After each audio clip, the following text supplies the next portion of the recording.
শিলচর রাঙ্গিরখাড়ি হইতে প্রেমতলা পর্যন্ত একটি হাতি একটি মশাকে দৌড়ে নিয়ে গেল। তারপর মশার কোনো ক্ষয়ক্ষতি হয়নি। জানা গিয়েছে রাস্তার পাশে লোকজন ছিল দেখার জন্য। আজ দিন দুপুরে একটি ইঁদুর সামান্য একটি গুদামঘরে ঢুকে 5 কেজি চাল খেয়ে 7 কেজি চাল নেওয়ার জন্য দাবি জানায়।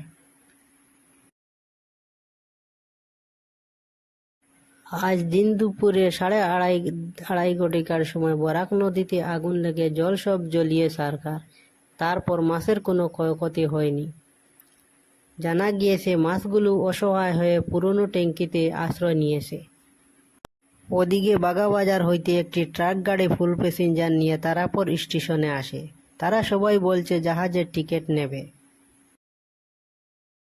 আরও একটি ঘটনা ঘটে গেল। পাউদা বস্তিতে ইসরাঙ্গের ধাক্কায় ট্র্যাক্টর ভেঙে ছিন্ন ভিন্ন। খবরে জানা গিয়েছে ইসরাঙ্গের কোনো ক্ষয়ক্ষতি হয়নি। পাইলট গুরুতর আহত, তাকে একটি ঠেলা ভাড়া করে পশু হাসপাতালে ভর্তি করা হয়েছে।